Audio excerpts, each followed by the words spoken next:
Hello, hello, Michel Acunzo, j'accompagne les entrepreneurs et les chefs d'entreprise à générer plus de ventes et plus de joie dans leur business. Alors aujourd'hui, une question qui vient régulièrement sur la table de nouveau sur notamment le recrutement des forces de vente et la gestion des forces de vente, à savoir les commerciaux ou les closers. Et j'ai déjà eu cette question à maintes reprises de la part des patrons que j'accompagne qui me disent « Mais Michel, est-ce que je dois plus recruter un closer ou est-ce que je dois plus recruter un commercial par rapport à cette zone que j'ai envie de développer pour mon business ?» Alors, juste parenthèse peut-être, avant d'aller plus loin dans la motivation des forces de vente, c'est de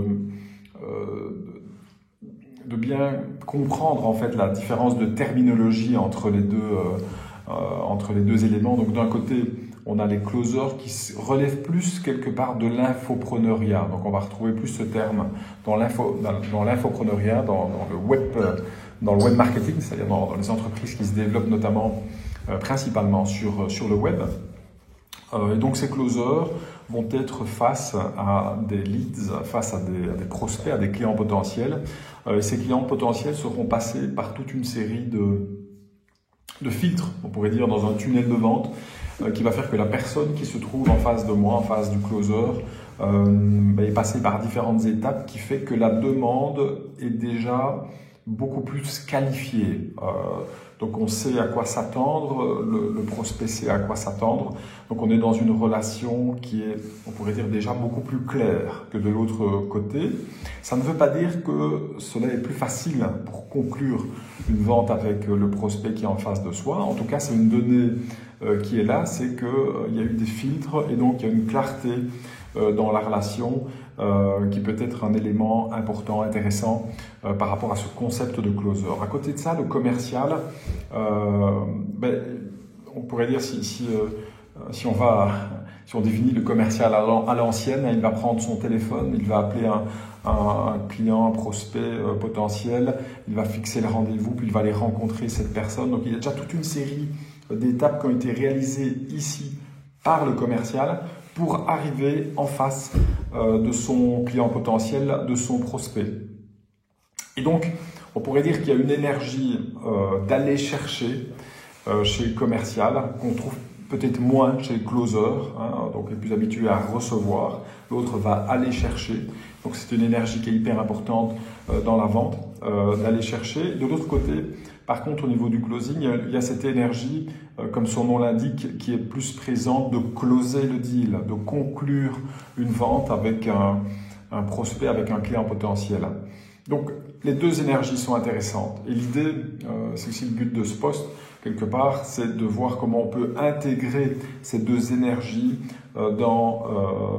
chez nos forces de vente, chez chacun de nos commerciaux en entreprise, qu'on vienne du monde corporate ou qu'on vienne du monde infopreneuriat. D'ailleurs, parce que la vente reste la vente, à un moment donné, il doit y avoir deux personnes qui se mettent d'accord dans un échange gagnant-gagnant pour travailler ensemble dans la même direction.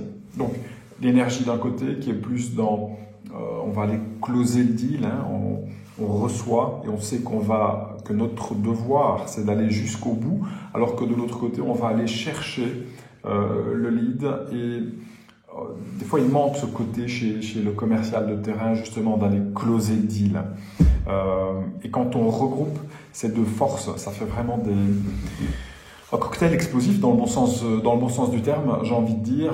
Donc pour répondre à cette question du client, l'idée n'est pas d'aller chercher un type ou l'autre, c'est de les tester quand on est en mode recrutement en tout cas, de tester le commercial, la force de vente les forces de vente qui sont en face de nous au niveau de ces deux énergies, de voir comment on peut aller chercher et closer davantage. Ce que je remarque également chez les chefs d'entreprise que j'accompagne qui gèrent des commerciaux, c'est qu'il y a très souvent comme une peur en fait entre les deux zones quelque part, entre les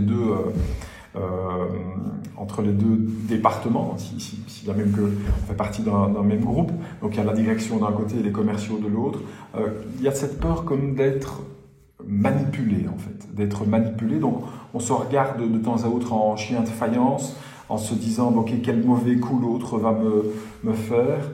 Et il est clair que ce type d'attitude qu'on voit régulièrement, consciente, inconsciente, impacte littéralement les ventes, et pas dans le bon sens du terme.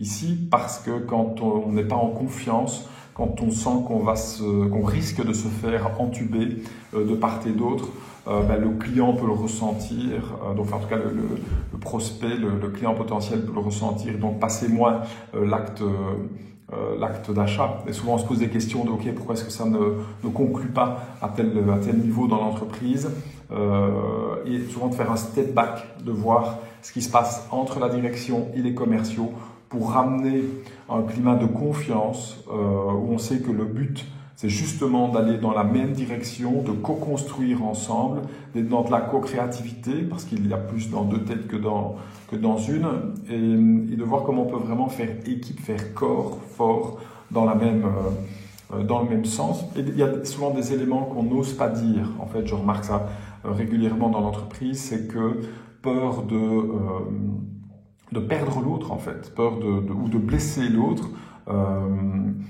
On n'ose pas exprimer. Tout ce qu'on n'exprime pas, on l'imprime. Et ça peut être très néfaste pour le chiffre d'affaires de l'entreprise, notamment dans cette relation entre direction et commerciaux.